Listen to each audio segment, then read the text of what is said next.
주담대도 정상이 아닙니다. 이것도 5월 14일이니까 바로 지난주 기사인데요.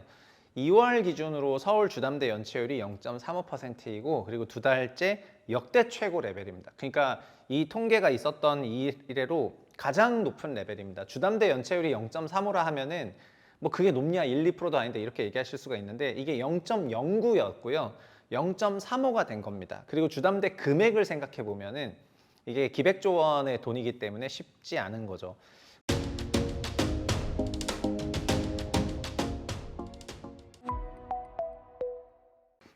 안녕하세요. 최부심입니다. 오늘의 주제는 못 버티는 가게들이라는 제목입니다. 요즘 가게의 재정 상태가 굉장히 좋지 못합니다. 첫 번째 뉴스는 매경에서 낸 건데요. 요새는 하다하다가 보험을 담보로 대출을 받는다 이런 내용이 있습니다. 돈 떨어진 서민들이 약관 대출이 사상 최대라고 하거든요. 그러니까 약관 대출이라는 거는 그 보험 약관을 베이스로 대출을 받는다는 얘기가 됩니다. 기사를 좀 읽어보면은 보험 약관 대출은 별도 심사 절차가 없이 신용도가 낮은 서민들이 급전이 필요할 때 이용하는 일종의 불황형 대출인데요.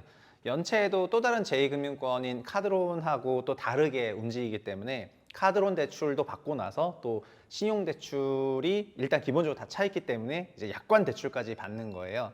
여력이 없는 연체 차주가 늘어나고 있다는 게 또 문제인데 약관 대출 전반적인 금액도 큽니다. 지금 한 70조 원이 넘어가고 있어요. 그래서 이게 굉장히 안 좋은 신호다 이렇게 읽을 수가 있을 것 같습니다. 그리고 카드론도 기본적으로 불황형 대출인데 이게 중앙에서 나온 기사고 이거는 올해 4월 기사입니다. 금리 15%인 카드론이 지금 얼마 빌리냐면은 42조 빌린다는 거거든요. 그래서 이것도 연체율도 10년 만에 최고고 엄청난 내용이죠. 보시면은 여신금융협회에 따르면은 카드 전업사 8곳 있잖아요. 롯데, PC, 삼성, 신한, 우리, 하나, 현대, KB, 국민카드의 지난달 카드론 평균 대출 금리가 14.75%인데 1월 말보다도 일단 카드론 금리도 뛰었고 그 다음에 레고랜드 사태로 금융시장이 흔들렸던 22년 말 카드론 금리보다 더 올라갔습니다. 금리가 뛴다는 건 뭐냐면은 간단한 건데 리스크가 커지는 거예요. 연체 이자가 그 금리에 가산되는 그런 개념이라고 생각하시면 좋을 것 같습니다. 그리고 지금 주담대도 정상이 아닙니다. 이것도 5월 14일이니까 바로 지난주 기사인데요. 2월 기준으로 서울 주담대 연체율이 0.35%이고 그리고 두 달째 역대 최고 레벨입니다. 그러니까 이 통계가 있었던 이래로 가장 높은 레벨입니다. 주담대 연체율이 0.35라 하면은 뭐 그게 높냐 1, 2%도 아닌데 이렇게 얘기하실 수가 있는데 이게 0.09였고요. 0.35가 된 겁니다. 그리고 주담대 금액을 생각해 보면은 이게 기백조 원의 돈이기 때문에 쉽지 않은 거죠. 그래서 전국 주담대 연체율이 1월에 0.3, 2월은 0.29였고요. 서울이 이거보다 높습니다. 그러니까 서울이 연체율이 더 높다는 거가 좀 심각한 거고요.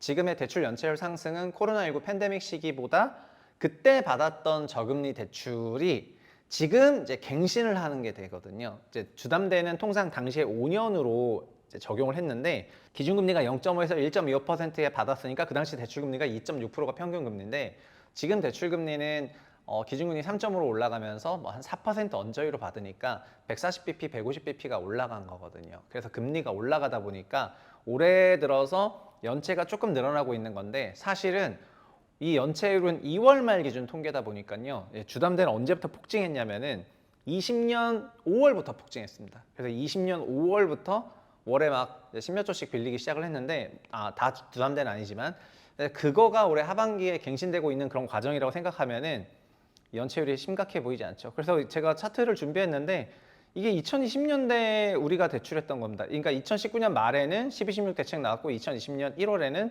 대출 증가율이 좀 둔했었지만은 2, 3월은 다시 좀 랠리를 하다가 3, 4월에 코로나를 맞아가지고 4월, 5월에 코로나로 인해서 주담대가 완전 둔화됐다가 이제 6월부터 랠리가 시작이 됐고 월간으로 신용대출 합쳐가지고는 막 10조 원대에서 놀다가 21년 말에 무너졌는데 요때 받았던 대출 금액들이 지금 리파이낸싱 되는 거거든요. 그리고 그 당시 받았던 금액들이 2.5% 전후로의 주담대를 받았으니까 그거를 지금 금리로 내다 보면은 이 금액이 예사롭지가 않죠. 그래서 지금 굉장히 가게가 대출 부담에 허덕이고 이러다 보니까 기본적으로 주담대가 연체를 하고 주담대를 내기 위한 다른 대출 아니면 다른 여러 가지 대출 부담이 많이 있는 것 같습니다. 지금 이거를 잘 보여주는 지표 하나가 또 영끌 아파트 경매가 급증한다는 건데요. 이것도 지난주에 있었던 매경 기사인데 먹고 죽을 돈도 없다. 빚상환 여력에 떨어져서 영끌 아파트 경매 급증한다는 내용이고요. 기사를 보면은 법원 등기정보 강제에 따르면 올해 1월부터 4월까지 서울 지역 부동산 임의 경매 중에서 매각 소유권 이전 등기가 신청된 거는 약 1000건 가까운데 이거는 전년 대비해서 30% 급증한 수준이고요. 전체적으로 그렇습니다. 그래서 한국은행이 들어가서 이코스라고 하는 그 통계를 통해 가지고 연체가 언제부터 일어나는지를 보면은 정말 연체율이 굉장히 안정적으로 관리되다가 23년부터 올라가거든요. 23년이 아시겠지만 금리가 올라가면서 기본적으로 금리 부담이 늘어나기 시작한 그 시기가 이때부터고요. 그리고 최근에 좀 더 올라가고 있습니다. 최근에 올라가는 거는 올해 정말 안 좋아지고 있다는 건데 그게 20년 대출이 리파이낸싱 되면서 그런 것 같고 전체적으로 가계의 대출 여력이 위축이 되면서 여기서부터 구조적으로 이런 문제가 발생하는 것 같습니다. 지금까지 했던 것들을 종합해 보면은 우리나라 가계의 그 재정 건전 상태가 그렇게 썩 좋지 않다는 거는 다들 느끼고 계실 건데요. 이런 연체율 데이터는 2월 말 기준이지만은 아마도 3, 4, 5월로 가게 되면 데이터가 더 높게 나올 거라는 생각이 이제 많이 들고요. 그리고 지금 여러 부동산 카페 커뮤니티에서는 이제 현금 흐름이 쪼달려 가지고 발생하는 그런 문제를 토로하는 사람들이 늘어나고 있는 것이 사실입니다. 근데 이런 사실이 의미하는 거는 지금 가계의 구매력이 어마어마하게 위축이 됐다는 거고요. 가계의 구매력이 위축이 된 그런 상황에서는 민간 소비가 돌아설래야 돌아설 수가 없습니다. 그래서 지금 한국의 민간 소비가 왜 안 좋냐? 다 부동산에 물려있기 때문이다라고 생각을 하면 되고 심지어 주담대는 주택이기 때문에 그래도 수요라도 짱짱한 경우가 있는데 지상이나 생숙 같은 그런 프로젝트에 물려있는 경우에는 이거는 정말 주담대 연체율이 아니라 다른 소위 부동산 관련 대출 연체율로 넘어가는 건데 요게 좀 이것도 진짜 어마어마하거든요. 그래서 우리나라에 어떻게 보면 그 위기의 그림자가 이제 들이우는 것 같다. 그렇게 말씀을 드리겠습니다. 어쨌든 부동산은 자기가 살기 위해서 주거비를 세이브하기 위해서는 집을 사야 되는 게 맞지만은 너무 높은 가격에 따라 사거나 20년, 21년에 그런 포모가 찾아와가지고 안 사면 안 될 것 같은 생각이 집 한 채면 되는데 막 두 채, 세 채, 여러 채 다 쓴 사람들이 그 사이에 다 청산이 됐었던 겁니다. 그래서 자기가 이제 돈을 버는 것도 중요하지만은 살아남아야지 돈을 버는 거기 때문에 버핏이 말했던 거를 정말 잊지 말았으면 좋겠고요. 버핏의 1원칙은 never lose money인데요. 돈을 잃지 말라는 건데요. 포지션 넓게 늘어놓고 돈을 잃지 말라는 거는 현실적으로 불가능하고요. 부동산에는 부동산에 넣어야 될 자산의 일정액만 넣는 그런 방식으로 굉장히 스마트하게 대응하시기를 바라겠습니다. 그리고 지금 서울이 올해 그럼에도 불구하고 서울의 주택 매매 가격이 강세로 갔었기 때문에 많은 사람들이 가계 위기에도 불구하고 서울 주택 가격이 좀 견조하니까 뭐 부동산 시장에 위기가 올 리 없다 이런 말씀들을 하시는 분이 종종 계십니다. 사실 서울의 매매 시장이 강세로 간 지역은 서울의 8개 구로 요약해서 설명을 드릴 수가 있을 것 같고 나머지 구에서는 가격에 그런 변동성이 없었다는 것도 그리고 2020년과 21년에 있었던 그 당시에 전반적인 매매는 소위 지금 현재의 서울의 초고가 지역이 아니라 그런 서울의 나머지 이제 17개 구를 대상으로 한 지역이거나 아니면 경기 수도권으로 갔었던 거거든요.